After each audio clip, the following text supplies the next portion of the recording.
Hey, it's me. How are you, folks? On this episode of the Paul Leslie Hour, we're joined by Glenn Critzer. He's a jazz band leader, guitarist, a songwriter. In addition to performing some of the classic standards from the 30s and 40s, he writes in that idiom himself. He's a recording artist. He's got this new album out. It's Ain't It Grand? Thank you so much for making the time to talk to us. Well, thanks for having me on the show, Paul. What kind of name is Crytzer? It is sort of an Americanization of Crytzer. At least that's what we think. When my family came over, which was a couple hundred years ago, that part of the family, we think the German Kreutzer sort of got Americanized into Crytzer somehow. So what is it about this style of music, this era of music, that you like so much? Well, the way I got into this was when I was in college in the late 90s, early 2000s, and that was right around the time that there was this neo-swing boom that was happening. It was in popular culture, the Gap commercial, and a lot of films were doing music that was, sort of swing. Some of it was swing, and some of it was more like ska and punk and rockabilly, but there was the scene. And I got into that in college. And from there, I started discovering the older music, the big band music, and I just really fell in love with it. And so, the further back I dug and the more sort of the old school artists I discovered, I just really just kind of fell in for this music.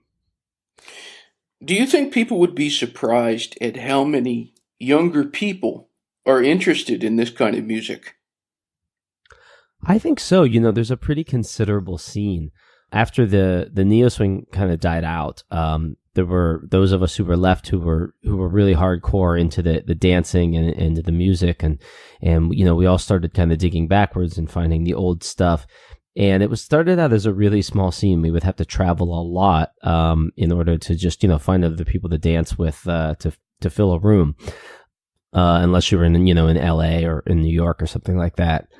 But over the years, the scene has gotten really, really huge. There are thousands of swing dancers in Korea who love dancing to old jazz. Who would have thought that, Seoul would have a huge swing scene? And pretty much anywhere in the world that you go, there's this huge dance scene in most major cities. So I think there's a real resurgence happening. And I'm glad it hasn't gotten quite as big as the neo-swing movement, because I think when you get bubbles like that where it really hits pop culture, then they tend to burst. But when you have a really cool, just kind of underground scene happening, I think that it really can grow and flourish. Are there challenges when it comes to just the business aspect or the promotion aspect of promoting or getting the word out about this type of music in today's kind of climate? Yeah, I think there are. In any climate, running a big band is difficult. It was difficult in the 30s and in the 40s, and even though some of those band leaders made a lot of money, it still wasn't easy for a band to make good money, because it's just a lot of people to pay when you have a 17-piece band. So you really have to have a certain level of people willing to come out to your shows in order to make that happen. But then it's not just a question of, can we do one show and get people to come out, because that doesn't build a big band, and especially if you think of, small bands and things like that, it's much easier in terms of like how the music is built. Whereas with a big band, you want to rehearse stuff. You want to build a sound as a group. So yes, having, building a base of people that are really interested, which I think we've been fortunate to be able to do in New York and continue to do, is definitely a challenge to the business. I do think, social media is actually a big help, because people who are interested in this kind of thing from all around the world can essentially, have an online community, and, people from all over the world can support, a Kickstarter like mine. People from all over the world can, discover swing music and dancing through YouTube and stuff like that. So, there's always going to be challenges, but I think it's as good a time as any to do it. Who would you say your biggest influences are? Well, As a guitarist, I think Eddie Lang and Charlie Christian are probably the big two. Charlie on electric guitar, Eddie on acoustic guitar, more for the 20s stuff. And of course, I think, if you play the guitar, Freddie Green is an influence on you, no matter what, your rhythm guitar playing. As a band leader, it's a lot of the old band leaders and the arrangers. I mean, Duke, of course, I think is a big inspiration for me because he was, Duke's band was marketed very differently and was run very differently than a lot of the other bands, Basie or Artie Shaw or Benny Goodman or any of those guys. They might write an arrangement every now and then for their band, but largely they were relying on other arrangers, where Duke was, largely doing the writing and arranging for his band. And, even though we play the repertory stuff, we play the classic stuff, one of my big focuses is on writing. And so I think Duke is a big inspiration because of that. I think the Lunsford band, just in terms of their the tightness of that band and the way that they the polish that they had was really impressive to me. So I think those are probably two of my biggest band leader influences. As you just mentioned, you're a writer of songs. I'm curious, are you more touched by the melody or the words? I think they kind of come for me, when I'm writing a song that has lyrics, they kind of often come together. I'll get a little piece of a phrase of something, and then I'll think of words that make sense there, that it just sort of develops all at once. I mean, sometimes, all the words come first, and sometimes the tune completely comes first, but usually it's a mix of the two of them. And I kind of like being in that position, sort of like Cole Porter was, where I'm writing words and music, because I feel like, I think it would be weird to write, music and then hand it off to somebody and say, all right, stick some lyrics to this. I couldn't imagine working in that way. Would you ever do a collaborative songwriting album? I would. I if it was the right lyricist, I would do it. But, with my stuff, my goal with everything is to write things that are relevant to people's lives, but that still feel like they could quintessentially have come from the 30s or the 40s or the 20s, So if there was another lyricist that came to me and said, look, I've got these great lyrics, or I write in this style, and I thought they were really, really great, that's something I might consider doing. But obviously, when you're working with another co-writer, it complicates the financials of things. It complicates the whole recording process, just as far as who's picking up the tab for what and all kinds of things like that. So, yeah, I would do it, but it would have to make sense business-wise. It would have to make sense creative-wise. And so far, I haven't bumped into anybody yet that really does it for me in that way, I guess. Do you happen to have a guitar handy? Oh, I could grab one. That'd be great. All right, I have returned with a guitar. I was hoping for our listeners that you might present to them one of your melodies. Play a song of yours. Sure, let's see here. I think I'm going to do an older song here for you. This is a nice slow blues that we recorded on my second album, and then we did another recording again more recently as a bonus track. This is called New Year Blues.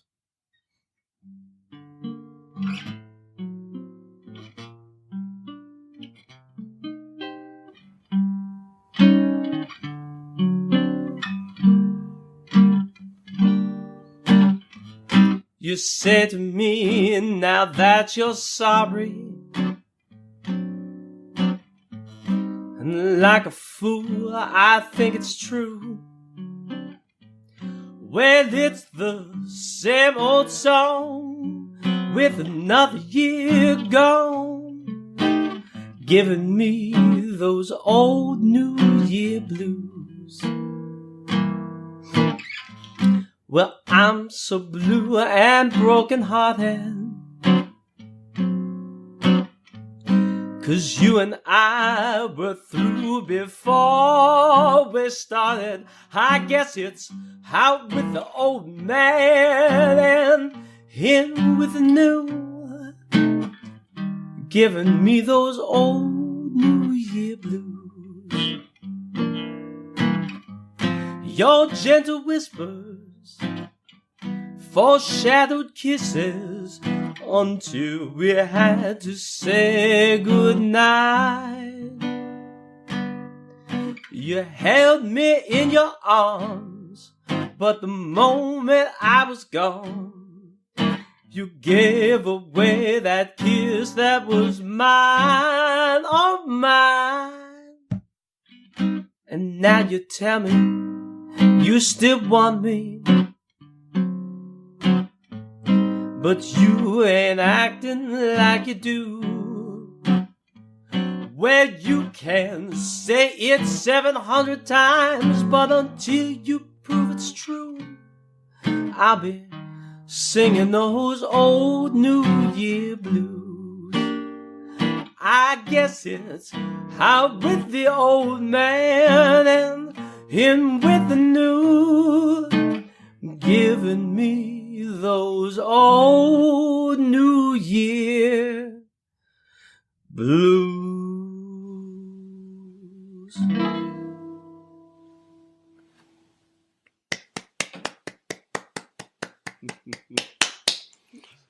Thank you. New Year blues. Wow, I haven't done that one in a while. I'm glad you did it. That was great. Thank you. All right, we appreciate it a lot.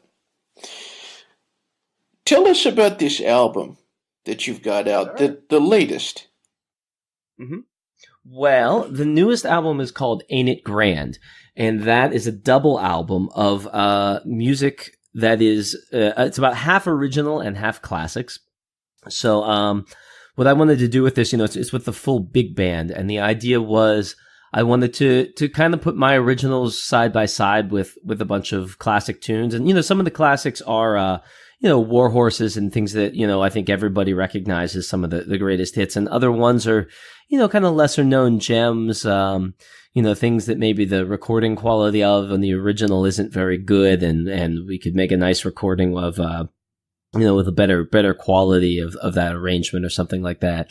So, so it was a pretty big project, 30 songs, and it just came out about 3 weeks ago. You've had a number of journalists who've said very flattering things about your work. You've gotten some critical acclaim, and I'm sure there have been people at your shows who've gone up to you and they've shared what your music meant to them. I'd be curious to know, what is the greatest compliment that you've ever received as an artist? Oh man, there have been a lot of things that, man, there's really a lot. I'll tell you, I can give you a quote from somebody, but a while back, Lauren Schoenberg, who of course worked with Benny Goodman in the 80s and in the 70s, made a comment about something on Facebook and said that I was a keeper of the flame for this music. And that obviously is really meaningful coming from somebody who really kind of had that passed down to him through Benny. But I think really for me, the biggest compliment is to really move people, like to move the people on the dance floor. Like if they're dancing, if they're in the moment with me, and if the listeners are in that moment, like I can see that, I can feel that energy. And that to me is the biggest thing, because I love getting press quotes because, they'll make people check out the band if they see somebody, important said something, about us. But the big compliment really comes from watching the music connect to people as listeners and as dancers and having it like make their lives better, essentially. You mentioned in the email, the first email that we had a number of email exchanges, that you were doing this project with Connell Fowkes. Yeah. And he's somebody that I've noticed in New York City. It seems like almost every interview I've done with musicians there, they all know Connell Fowkes. Everybody knows Connell. This was our first project working together. We had known who each other were for a while since I moved to the city.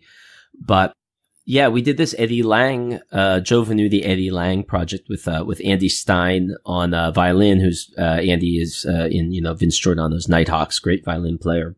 He used to play on Prairie Home Companion. And so he and Connell and I and Jay Ratman, who is a multi-reed virtuoso here in New York, also plays lead alto in my big band, and he played alto and bari and clarinet for this as well. So we recreated some of that music of the Joe Venuti Eddie Lang Blue 4, which was their recording ensemble in the late 20s, and some of those arrangements are just absolutely unbelievable. So we did some of their arrangements. We did a few just sort of pickup tunes in the style that they would have played in. We did a few arrangements that I wrote, in the kind of style of their group. And, we did 4 or 5 concerts kind of all around, the tri-state area.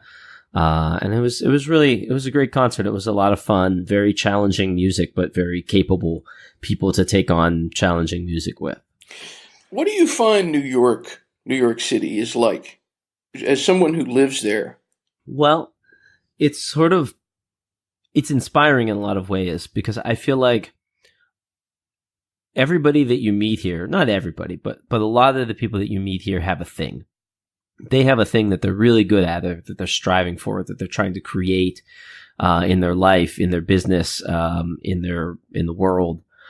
And so it's just like a heck of a lot of really motivated people. And that inspires you to be motivated, not only because, if you're not, you kind of get left behind, but just seeing that and being around that and being around other creative people, being around some of the best musicians in the world, and getting to play with them and learning from each other. And, it's really very inspiring as an artist. There's always the downsides, the MTA is a drag, and, there's sort of normal life things that just come with living in a big city. But all in all, man, I couldn't complain. It's pretty fantastic. For someone who is maybe visiting New York City, someone from out of town, what would the Glenn Crytzer recommendation be for a place to check out music and a place to eat? Oh boy, okay. Well, obviously the place to check out music is to come see me, wherever I'm playing when you're in town. But other stuff that would be great to check out. There's a really cool jam session late on Tuesday nights. So if you're here in town, go see it's a place called Mona's Bar. It's a little hole in the wall in the East Village, and it's a lot of great vintage jazz musicians go there after their other gigs on Tuesday, or if they're off or whatever, they just go, and it starts at about 11 at night and goes till 3 a.m. And, some weeks, like, a lot of really incredible players show up. Some weeks it's a little thinner, but the house band is always great. It's led by, actually one of the reed men in my orchestra leads that. And, I highly recommend that.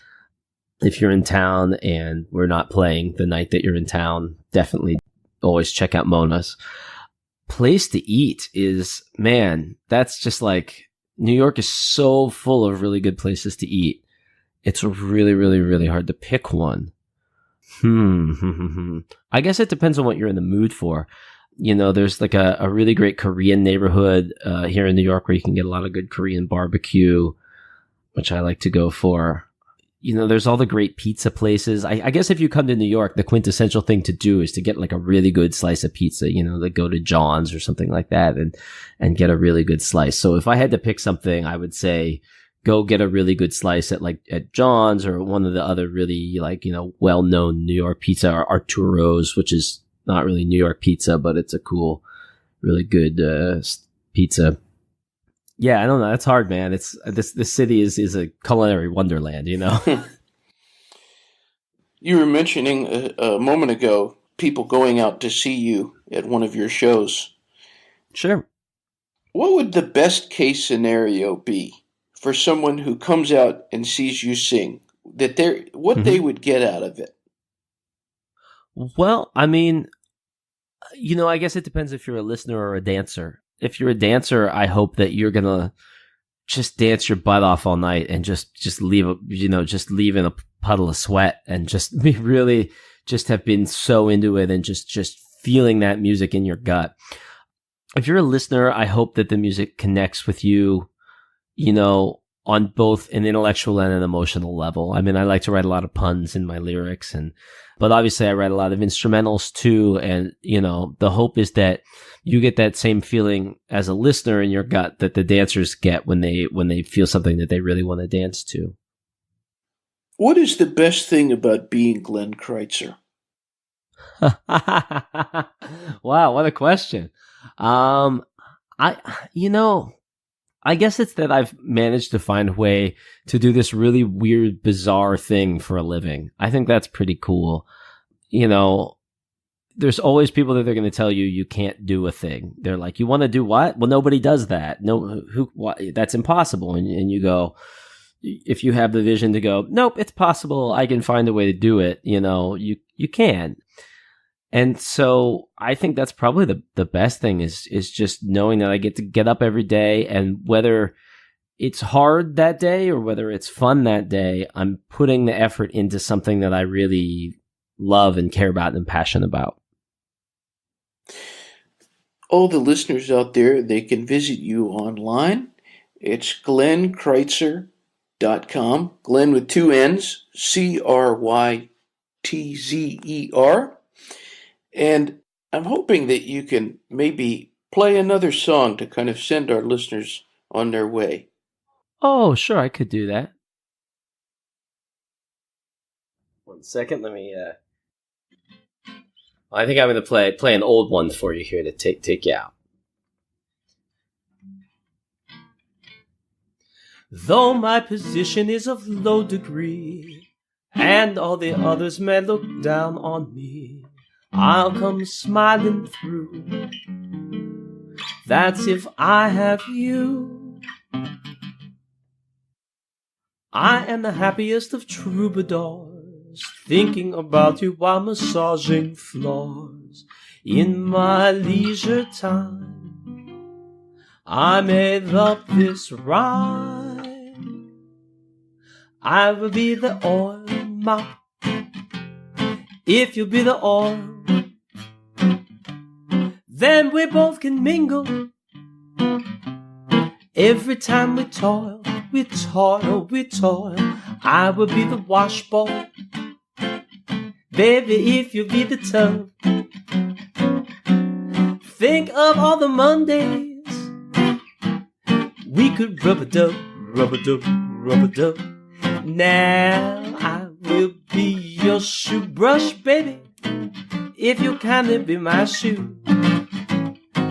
Then I'll keep you bright, dear, looking good as new. If you'll be the razor, honey, I will be the blade. Oh, that's a Porter's love song to a chambermaid.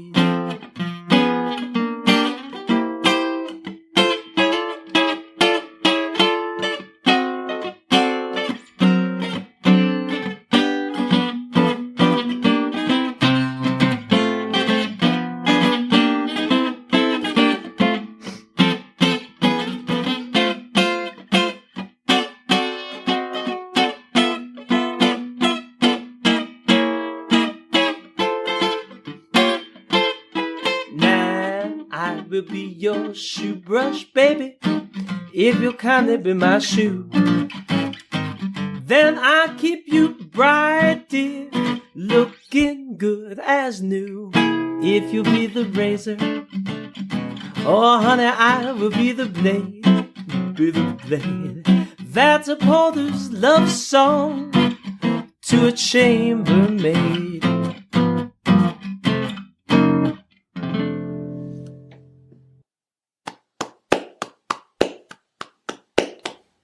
Thank you.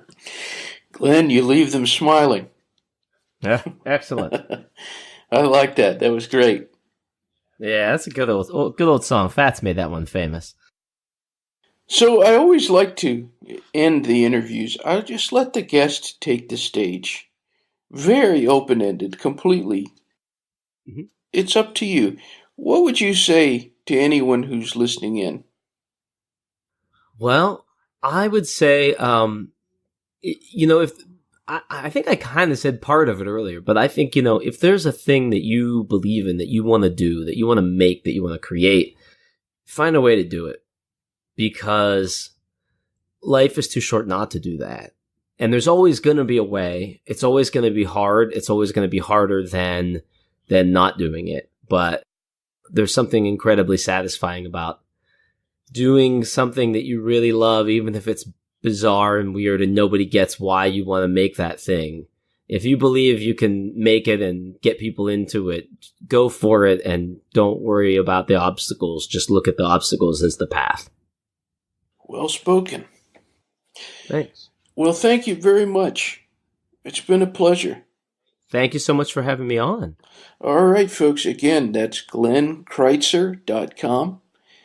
Until next time.